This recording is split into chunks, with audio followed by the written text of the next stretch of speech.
Ahora es el turno de Leticia de Frutos, a la que me alegra mucho presentar porque somos compañeras de promoción. Leticia es doctora en Historia del Arte por la Universidad Complutense de Madrid. Realizó su tesis, que recibió el Premio Extraordinario de Doctorado, sobre la colección del séptimo Marqués de Carpio. Y según ella misma indica, ¿no?, esto ha marcado la manera en la que se ha acercado siempre a la historia del arte, de una manera interdisciplinar, poniendo sobre la mesa, ¿no?, conceptos aparentemente autónomos como la música, la filosofía, la literatura o el pensamiento. Le interesan sobre todo las relaciones entre España e Italia durante la Edad Moderna, la circulación de imágenes, la construcción de imaginarios a través de las colecciones y el papel de la mujer en la historia de la Edad Moderna, que es un papel poco reconocido aún. Recientemente también se ha interesado por las relaciones entre la música y la pintura. Ha participado en numerosos congresos nacionales e internacionales, publicado en revistas científicas y en obras colectivas, y se ha ocupado de la coordinación científica editorial de exposiciones temporales en Patrimonio Nacional o también en proyectos de documentación y catalogación de pintura en la Real Academia de la Historia. Pertenece al Cuerpo Facultativo de Conservadores de Museos desde 2007 y trabajó durante varios años en la Subdirección General de Museos Estatales y en la actualidad es vocal asesora del Ministerio de Educación y Formación Profesional. Muchas gracias, Leticia. Pues muchas gracias. ¿Se escucha? ¿Aquí? ¿Se me escucha? Muchas gracias, Leticia. Bueno, Leticia, ¿no se escucha? ¿Un poquito más alto? ¿Así mejor? ¿Mejor ahora? Fenomenal.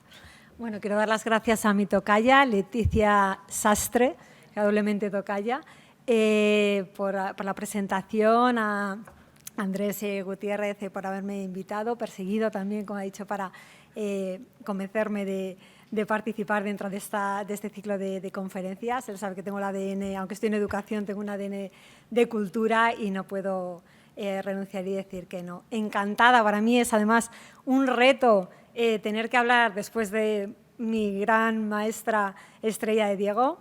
En parte eso que ha dicho Leticia, de esa manera interdisciplinar de entender la historia del arte, lo debo en parte a sus clases y bueno, de mi compañera y gran amiga Amaya.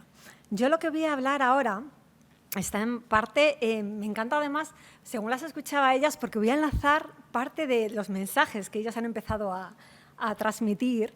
Creo que enlaza muy bien con la ponencia, con la comunicación que quiero presentaros ahora. Se ha dicho que una imagen vale más que 1000 palabras. Y eso lo saben muy bien los que se dedican a la comunicación, porque saben que una idea vende cuando se transmite de manera visual y sencilla.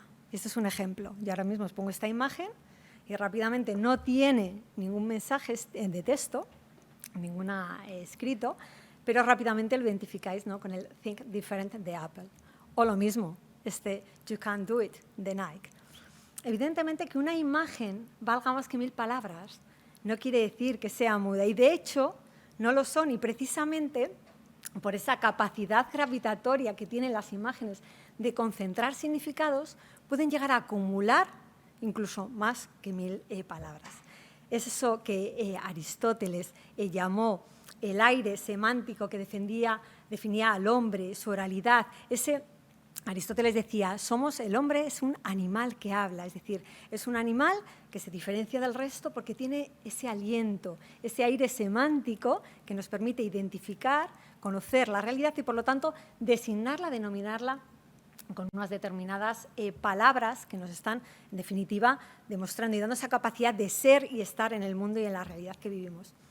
Y es curioso cómo en las últimas conferencias he dado interpretaciones de obras de arte. Bueno, mi campo es el siglo XVII, por eso voy a poner un ejemplo del Seicento.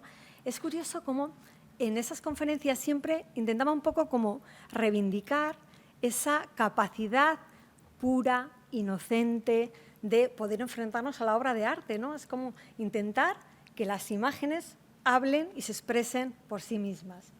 Eso que Miquel Foucault decía de hacer, si quisiéramos hacer una historia del arte verdadera, un diálogo con las imágenes, tendrían que desaparecer los nombres propios, ¿no?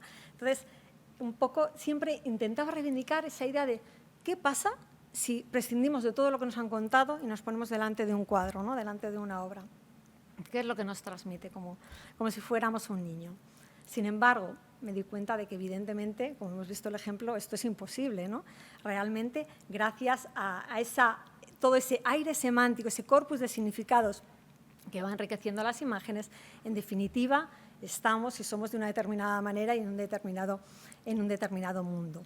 De hecho, las imágenes tenemos que interpretarlas siempre de un contexto más amplio, es un poco lo que acaba de decir también Amaya, tenemos que evaluarlo y tenemos que verlo desde dentro del contexto en el que estas imágenes se producen y cómo se van realmente enriqueciendo. Y ocurre un poco con las imágenes, en este caso con la pintura, que es lo que voy a hablar yo, como con la escritura, ¿no? Viene a ser como ese artificio del hombre a través del cual intenta aprender y aprender parte de esa realidad, de ese mundo, e intenta también clasificarlo. Y me vais a permitir, como hija de filólogo que soy, y además siempre he estado muy interesada por ello, que empiece por el origen, que es desmenuzar las palabras, ¿no? Intentar entender, porque muchas veces la propia etimología de las palabras nos están dando la clave para entender por qué denominamos, por qué designamos una cosa así y no de otra manera. Imagen, la palabra imagen, procede de fenómena, que significa apariencia, fenómeno. Esto es, viene de una raíz que está vinculada, que significa iluminación, luz, de tal manera que las imágenes, los fenómenos, se manifiestan gracias no solamente a la luz del sol, del astro rey que les contempla, sino que además se puede conocer esa imagen, ese fenómeno, gracias a través de la propia mirada, de la propia interpretación del que la está contemplando. Es decir, depende de estos dos valores, la luz solar y luego después la luz, la imagen, la mirada, que es la que estamos proyectando. Y es que, como ya he dicho antes, el hombre es un animal que habla, es un animal que tiene esa oralidad que le permite transformar, pero además tiene esa mirada y gracias a esa mirada puede colocar y ordenar la realidad en la que vive. El propio Aristóteles, en la metafísica, ya señalaba cómo todos los hombres tienen esa, por naturaleza, esa ansia de saber. Y precisamente dentro de esa capacidad para saber, utilizaban los sentidos. Y el más valorado de todos era la vista. ¿Por qué? Porque la vista, mejor que cualquier otro sentido, nos permite conocer más y nos descubre muchas diferencias. Y es que, en definitiva, la mirada, nuestra mirada, venía a ser el producto entre las cosas y nuestra interpretación de ellas. De ahí lo importante, lo fundamental que tiene el tener en cuenta esa interpretación, porque la realidad no solamente había que mirarla, sino que había que interpretarla, esa expresión de salvar las apariencias, había que desvelar esa apariencia, ese fenómeno, para poderlo, por lo tanto, conocer. A la hora, por lo tanto, de contemplar una imagen, una visión de la real, una visión de lo real, tenemos que tener en cuenta esa interpretación. Esa interpretación procede de una determinada experiencia, y esa experiencia es la que, a través de la memoria, está intentando enlazar todas esas piezas del puzzle para contarnos un determinado discurso. Y diréis, bueno, ¿y todo este rollo para qué viene, para qué me cuenta toda esta reflexión filosófica, etimológica y tal? Porque creo que en el caso de la pintura, cuando te enfrentas a un cuadro, lo que he dicho antes, ¿no?, y te enfrentas a una determinada imagen, tienes que tener en cuenta la interpretación que tú haces de la misma. Y no solamente por tu propia experiencia, por tu propia memoria, por tu propia interpretación, sino la experiencia, la memoria acumulada a través de esa imagen. Y en el caso de las copias es todavía más perverso, si queremos, ¿no? Porque lo que está haciendo una copia es, además, apropiarse de todos esos significados acumulados por el tiempo a esa otra imagen de lo real. Con lo cual, me parece muy interesante sentir cómo una colección de pinturas, como el caso del que voy a poner ahora un ejemplo, en definitiva, por ejemplo, la colección que nos acaba de contar ahora, lo que está acumulando es una serie de historias, una determinada narratividad, un determinado discurso muy complejo, que muchas veces se nos escapan todos los matices que pudiera tener en ese momento. De hecho, cuando nos apropiamos de una imagen, nos apropiamos de los significados asociados a ella. Y esto, por ejemplo, es muy claro en las marcas de moda. Yo me acuerdo cuando yo era joven, pues se llevaban mucho los Levi's, y yo quería tener un Levi's, pues bueno, porque todo lo vinculado a ese significado, ¿no? Pues adolescencia, autonomía, poder adquisitivo. Y mis padres me decían, no puedes tener un Levi's. Me compraban pues una falsificación de Levi's, ¿no? Pero como ponía en la etiqueta Levi's, yo ya estaba tan contenta, porque me había apropiado del emblema, de lo que significaba, de lo que existía detrás de esa imagen. Y en el caso del siglo XVII, que bueno, ha sido uno de los campos a los que más me he dedicado mi estudio de la tesis doctoral, observamos cómo ocurría mucho eso con las imágenes y, sobre todo, con estas colecciones de pintura de estos coleccionistas, muchas veces eran hombres públicos, diplomáticos, que tenían además esa doble faceta, un poco de representatividad política, además de esa faceta artística, y en las que el arte se convertía en un poderoso agente de seducción. Entonces, en aquellos momentos en los que la política no podía solucionar determinados conflictos, pues mandaban a un embajador diplomático, el caso, por ejemplo, de Rubens, a solucionar a través de las imágenes, a trasladar determinados mensajes que de otra manera no se podrían hacer. Ahora, a continuación, voy a intentar, ponemos el ejemplo que ya había sacado la imagen famosa de la galería del archivo Leopoldo de Teniers, en la que aparecen efectivamente toda esta cantidad de pinturas que, como muy bien ha señalado Estrella, nos cabe preguntar cuáles eran originales, cuáles eran copias, son reales, son inventados, qué mensajes, o sea, qué hay detrás de toda esta colección, qué es lo que nos quiere contar.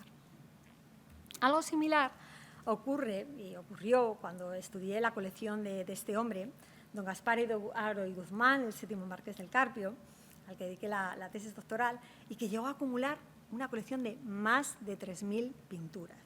Estamos hablando del siglo XVII. Este hombre nació en 1629, murió en 1687, era hijo de Luis Méndez de Haro, el que era el valido de Felipe IV, y además era sobrino del conde duque de Olivares. De hecho, se llamaba igual que su tío abuelo, don Gaspar. Y por esta herencia, el propio Carpio pensaba que estaba legítimamente reconocido como el futuro primer ministro, como el futuro valido del rey. Es curioso que observaremos que al final las circunstancias políticas, la muerte de Carlos, la muerte de Felipe IV, la regencia de Mariana de Austria, le van a considerar como una persona non grata en la corte, y en vez de dejarle en Madrid, donde él quería aspirar para llegar a ser válido del rey, le mandan fuera, cuanto más lejos posible, y le mandan a Roma. Entonces, él, cuando ocupa la embajada ante la Santa Sede, desde 1677 hasta 1682, lo considera prácticamente como un exilio de poder. Pero aprovechará durante esos años y luego los años que estará hasta su muerte en Nápoles, en 1687, a formar una colección de arte que, como veremos, va a tener un significado diferente, o sea, la imagen se va a asociar de un aire semántico, una narratividad diferente a la colección que forma, por ejemplo, en Madrid. Me gustaría destacar, a través de estos ejemplos, una serie de conceptos asociados al valor positivo de la copia, en este caso, porque, como veremos, en el siglo XVII la copia no tenía el valor peyorativo que podemos pensar que tenía hoy en día, porque de hecho el tener determinadas copias implicaba, por lo tanto, una determinada jerarquía, un determinado estatus, un determinado reconocimiento social y un determinado valor que hoy en día no reconocemos. Y esto se ve muy claramente en la colección de este hombre, que pensaba que llegaría a ser un alter ego del rey, es decir, su colección tenía que dar muestras de que evidentemente podía estar a la altura de la colección de un monarca. Eso lo observaremos sobre todo en la colección madrileña. Pero luego, cuando pasa a Italia, como veremos, el contexto ha cambiado. La narratividad, ese aire semántico con el que vamos a enriquecer las imágenes, ya no tiene por qué ser el mismo. Evidentemente, él sigue siendo un representante de la corona, ante la embajada, ante la Santa Sede, sigue teniendo referentes claramente políticos y claramente de prestigio y de valor social, pero ahí encontramos ya un nuevo matiz, que habla más a lo mejor de ese concepto o esa idea histórico-artística del valor de la copia dentro de la propia historia del arte. Pues bien, voy a ir mostrando una serie de ejemplos que ejemplifican esto que quiero decir. Uno de ellos, uno más claro, de la colección madrileña, es la presencia de este retrato que tenéis a la derecha, el retrato ecuestre de Rubens, que ejecutó durante uno de sus viajes a España, y que realmente se consideraba una obra realmente emblemática, porque se pretendía colocar, haciendo pandán, con el que era el icono de los Austrias mayores, era el retrato de Carlos V en la batalla de Mulver de Tiziano. Este parangón entre estas dos obras se hizo eco hasta el propio Lope de Vega, que en su Laurel de Apolo decía y significaba cómo efectivamente Felipe IV podía ser reconocido el heredero de las glorias de Carlos V. El hecho que don Gaspar de Guzmán, el marqués del Carpio, en 1651, tuviera en su colección una copia de la pintura. De hecho, la que observáis ahora se conserva en la Galería de los Uffizi y es precisamente gracias a esta copia como se conoce el original, que se ardió en el incendio del Alcázar de 1734. Bueno, pues Carpio ya entonces, en 1651, lo registraba de esta manera. Decía: un lienzo grande del Rey Nuestro Señor en un caballo castaño y su majestad armado con un bastón en la mano y el sombrero puesto y en el aire unas mujeres que llevaba la esfera sobre su cabeza y detrás del caballo un indio que lleva en las manos la celada. Y pone, tachado el original, el caballo y el cuerpo del rey y mujeres de la mano de Juan Bautista Martínez del Mazo y la cara del rey de Velázquez. Esto es al principio, estaba reconociendo como efectivamente las partes que se consideraban menos importantes, como pudiera ser el caballo y el cuerpo del rey, eran de mano de Mazo. En cambio, la cara era de Velázquez, pero al final lo tachan y dicen, no, es copia de Rubens y la cara del rey de Diego Velázquez. Evidentemente, en estos momentos estamos dando el criterio de autoridad que tenía, lo que decíamos antes, la calidad, no el poder, la autoría de determinados artistas. Evidentemente, que la copia la hubiera hecho Velázquez tiene mucho más valor que no que la copia la hubiera hecho Martínez del Mazo, el yerno de Velázquez, que en esos momentos, evidentemente, no venía a cuento, no tenía el interés, o por lo menos no transmitía ese poder que estaba detrás de la colección, que era lo que quería transmitir el Marqués del Carpio. Esto no quiere decir que no tuviera copias también de obras de Velázquez hechas por Mazo, como por ejemplo esta copia del retrato ecuestre del conde duque de Olivares, el original de Velázquez está en el Prado, el otro está en el Metropolitan, o que también tuviera copia de las famosas poesías de Tiziano, que Tiziano hubiera ejecutado para Felipe II y que tanto valor tenían en la propia colección, en la propia historia del arte, ¿no? Copiadas por Rubens y que sí que se atribuían en este caso a Juan Bautista Martínez del Mazo. Tenemos un segundo inventario. En este inventario de 1651 es curioso cómo observamos cómo no tienen miedo a poner la palabra copia, ¿no? De hecho, lo dice, bueno, copia de Velázquez o copia de Mazo, pero en todo caso sí que está haciendo una serie de guiños a las colecciones reales.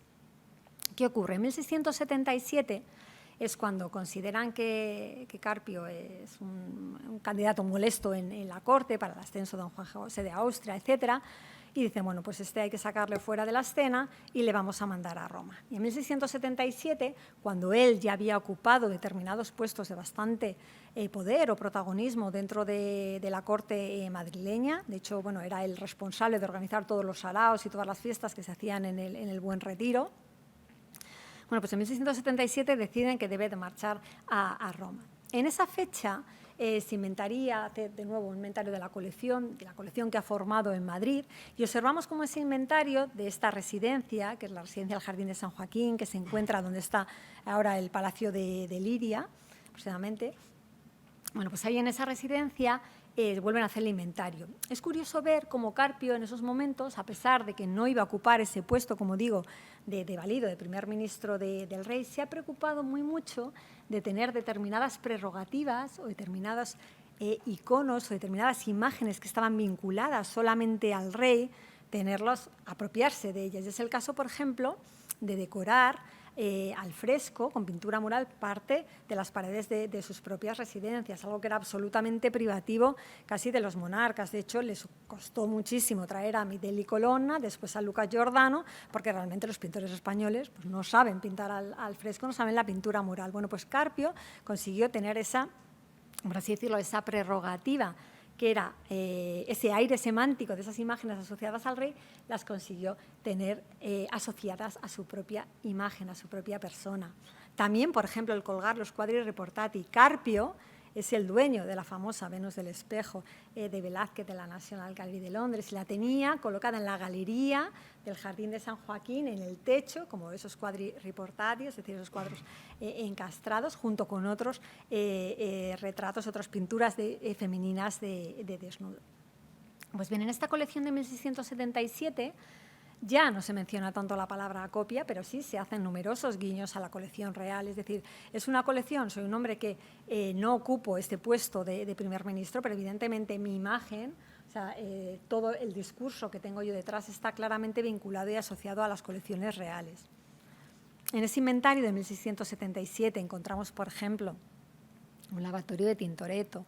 El lavatorio de Tintoretto no era el lavatorio del Escorial, porque de hecho su padre, el don Luis, había participado en la compra de ese original, pero él tenía una pintura similar. No dicen que sea copia, pero un lavatorio de Tintoretto. Lo mismo con el Ticio de Tiziano, que encontramos en el Salón de los Espejos.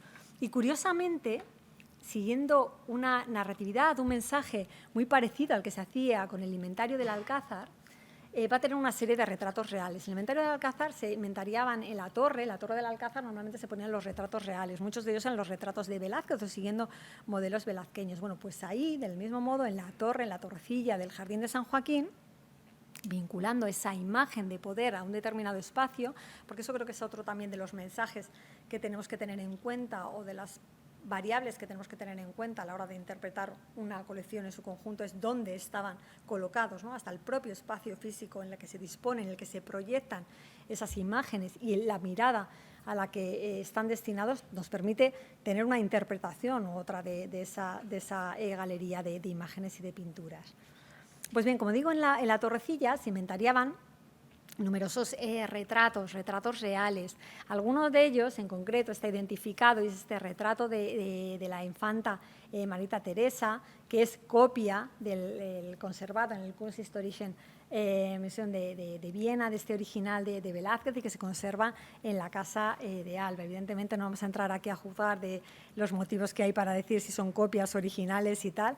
Evidentemente, bueno, por la documentación y tal, aparece como copia de Mazo. Existían otros muchos retratos también de reales, inventariados también del propio Velázquez. Y es que, de hecho, en este inventario de 1677, como una muestra también de esa relación que tenía también con los propios pintores reales, encontramos hasta 18 pinturas de Velázquez. Y una de ellas es nada más y nada menos que una copia de las Meninas.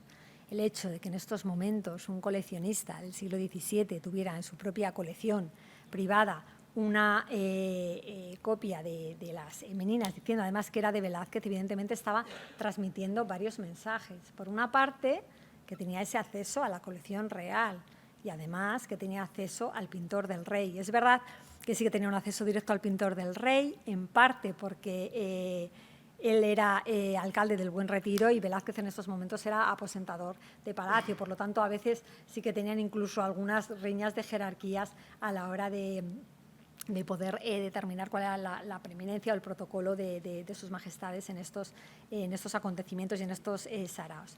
Pero es curioso cómo cuando lo inventaría original de Velázquez, dice así: un cuadro de la emperatriz siendo niña y damas y Diego Velázquez pintando y un perro echado, poniendo un muchacho la pierna encima de él, original de Velázquez, de vara y 2 tercias de caída y más de vara y tercia de ancho con su marco dorado y tallado. De tal manera que, por lo tanto, en estos momentos, como digo, Carpio lo que pretendía, por lo tanto, con esta colección madrileña que estaba dejando, estaba apropiándose de ese significado, de ese aire semántico intrínseco que le quería convertir o le hacía en digno heredero de ocupar ese valimiento que le había sido negado y en cambio le habían mandado a Roma. Llegamos así a la colección romana en 1677 y observamos como ya a lo mejor las intenciones del coleccionista, esas intenciones que están muy bien recogidas en los coleccionistas contemporáneos porque conservan las cartas y la relación con los subastas, mercantes, etcétera. Bueno, cuando llega al siglo XVII, cuando llega en Roma, a la Roma de Inocencio XI de Scalchi, observamos cómo el aire semántico, el matiz o el significado que van a tener la colección que va a formar Carpio ahora en Roma es completamente diferente. La Roma a la que llega es la Roma de Inocencio XI o de Scalchi. Este papa era un papa filofrancés, o sea, defendía sobre todo las prerrogativas francesas y, de hecho, bueno, pues Carpio va a tener que hablar con él en relación con los temas de la jurisdicción, del Quartieri francés y, de hecho, pues las relaciones con su homólogo galo, el duque de Tre, pues van a ser bastante frecuentes. De ahí que también la colección francesa, la colección del rey de Francia, sea para él como un principio también a emular. Pero sobre todo lo que me interesa es lo que va a aportar cuando llega a Roma el círculo en torno a esta mujer que seguro que habréis reconocido. Es la reina Cristina de Suecia, esta fascinante mujer que era hija del rey Gustavo de Suecia, que renunció al trono en 1654, renunció también a la religión, al protestantismo, se convirtió al catolicismo y se instaló en Roma, en este palacio magnífico del Trastevere, en el Riario, y bueno, se rodeó de una serie de artistas, de intelectuales, eruditos, y creó realmente una especie como de corte literario artística. A ella, a esa corte, pertenecía este personaje, Giovanni Pietro Bellori, el que quiero ahora mencionar, porque creo que es en parte también el responsable, ¿no?, de ese nuevo matiz, de esa diferente lectura que nos puede explicar también a entender, porque, por ejemplo, en una colección, la colección de Carpio, llegaba a tener hasta 4 copias de diferentes artistas de una misma obra. Evidentemente piensas, usted es un obseso o qué es lo que pretende decir, qué me quiere contar, ¿no? O sea, ¿por qué en un inventario aparece la misma obra, la misma imagen, por 4 autores? Bueno, pues creo que la respuesta, aventuro a decir, o la interpretación, una de las posibles claves de interpretación, puede estar dentro de este contexto histórico-artístico que se estaba fraguando en estos momentos y al que pertenecía también Carpio, y que Carpio también fue parte protagonista. Giovanni Pietro Bellori es el responsable también de la creación de ese concepto de clasicismo. Para él, el origen de todo, el origen del arte se encontraba en la idea.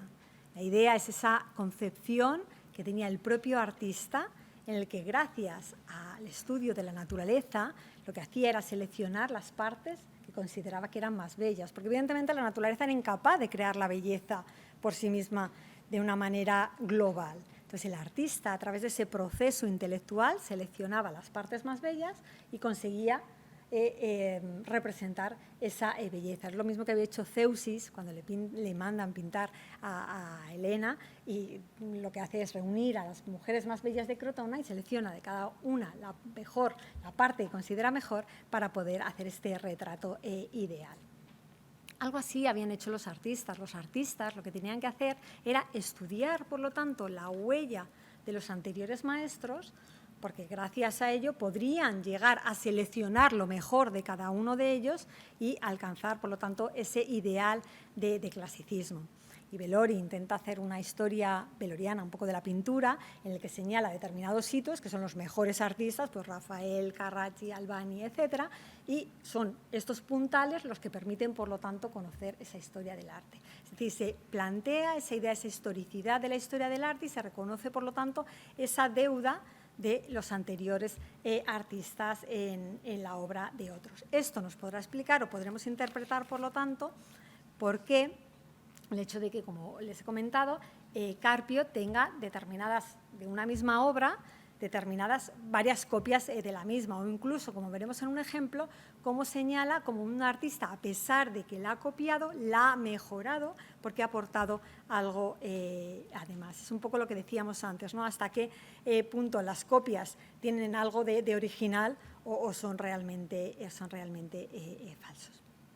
Lo que es cierto es que Carpio, cuando llega a Roma, la embajada delante de la Santa Sede es como una especie como de tablero de ajedrez, tablero político, en el que cada uno de los representantes de las diferentes coronas está moviendo piezas, ¿no? Y además en un momento en el que todos estaban como esperando ávidos de que Carlos II se nos muere sin descendencia y a ver qué es lo que nos toca. Entonces, Carpio, como representante de la corona, evidentemente intenta ganarse ese prestigio que habíamos dicho antes a través de rodearse de los artistas más importantes del momento.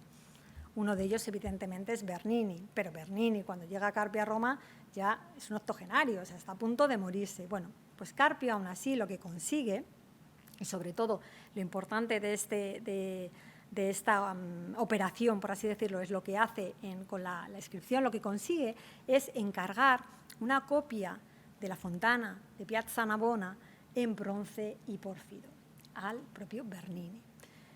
Y con esta operación tiene dos mensajes. Por una parte, se está apropiando de una serie de significados que ahora no vienen a cuento, significados políticos asociados en ese momento a la imagen de la Fontana, que hoy en día para nosotros cuando vamos allí a Roma se nos escapan completamente, pero que en su momento sí que los tenían.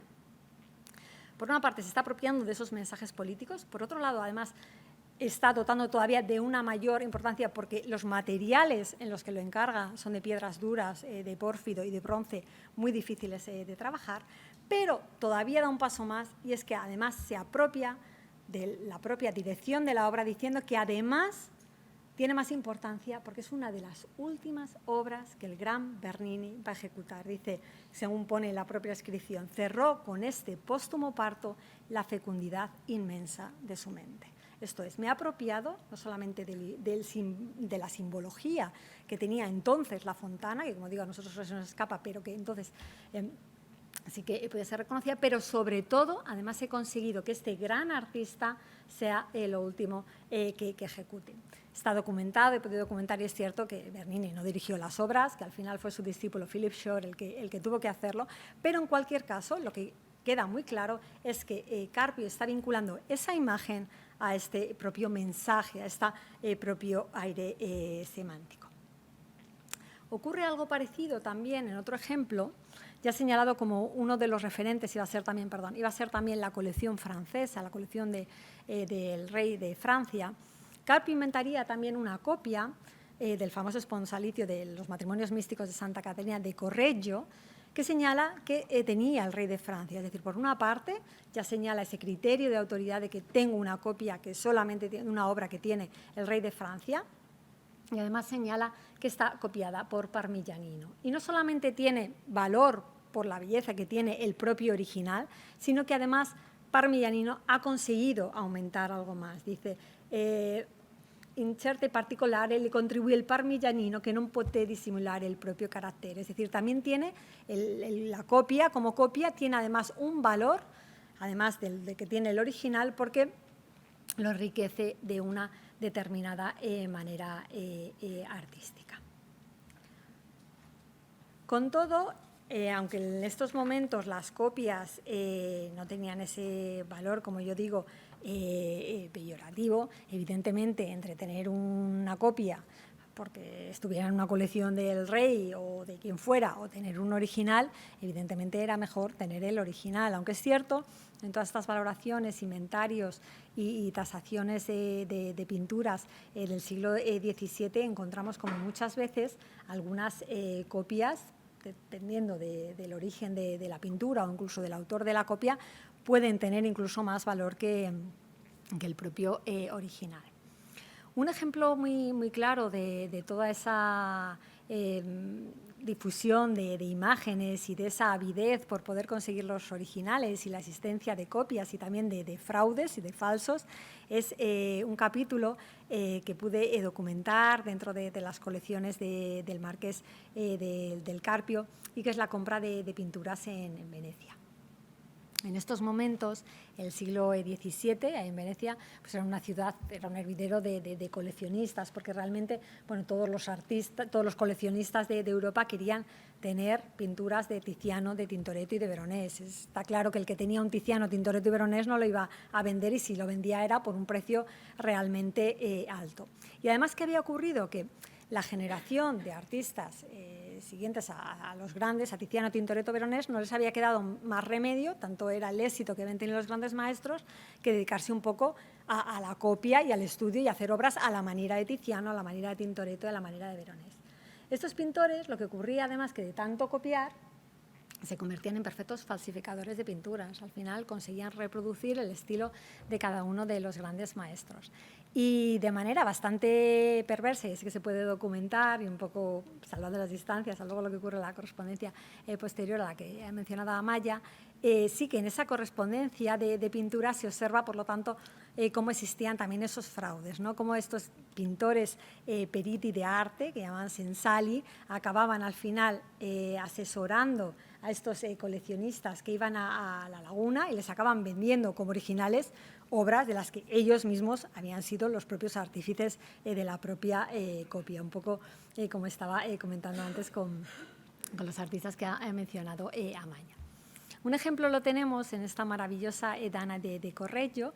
Esta había pertenecido a la reina Cristina de Suecia y precisamente uno de los peritos de arte de estos sensali que asesoraban a Carpio en Venecia, le comenta que ha salido a la venta esta pintura, que dudan bastante de cuál sea su procedencia, de cuál pudiera ser la autoría, pero es tal la importancia o el reconocimiento, ese aire semántico que tiene el poseer esta copia que le anima, bueno, te dejo que la compres, incluso dudando del original, si es buena copia.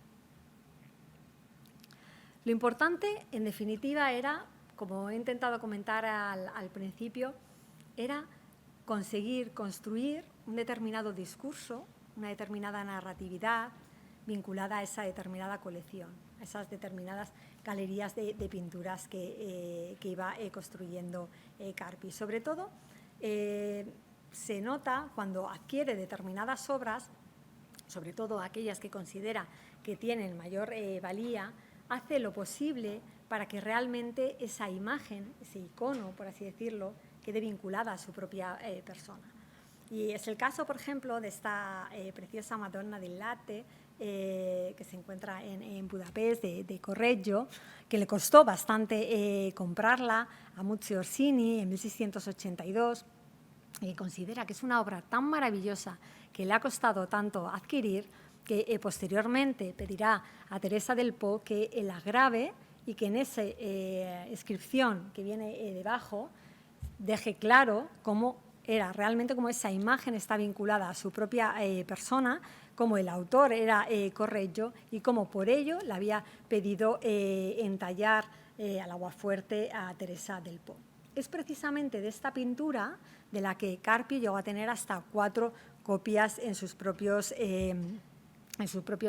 inventarios y, por lo tanto, demuestra ese afán, o sea, esa obsesión que tenía o ese deseo de poder recoger, por así decirlo, vincular toda la imagen a su propia persona.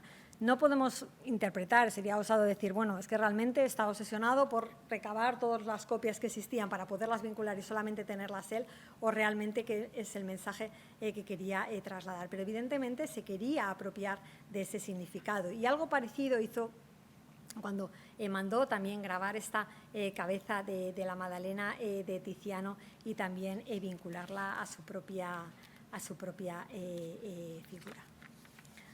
Cuando acabé la tesis doctoral, la verdad, después de haber estudiado 4 años la colección del Marqués del Carpio con todas las 3.000 pinturas, si tuviera que evaluar cuál fue realmente su intención, si él sabía que lo que estaba comprando eran copias, no eran copias, si realmente llegó a ser un erudito del arte y le llegó a interesar, a tener una vocación, una decisión concreta de sí, yo tengo esta copia de Correggio, pero quiero la interpretación que ha hecho de ella Carracci para hilvanarla dentro de ese discurso clasicista de Bellori o no. Lo que es cierto es que a la hora de enfrentarte a una determinada colección, a un determinado corpus de imágenes, a unas determinadas pinturas, creo que no tenemos que perder de vista lo que he intentado un poco transmitir aquí, que es el valor que tiene la interpretación, la propia mirada basada en nuestra propia experiencia, en nuestra propia memoria y cómo, en definitiva, las imágenes, como he dicho al principio, no son mudas, sino que nos transmiten un determinado mensaje y, como decía Sócrates, habla para que yo te conozca. Gracias.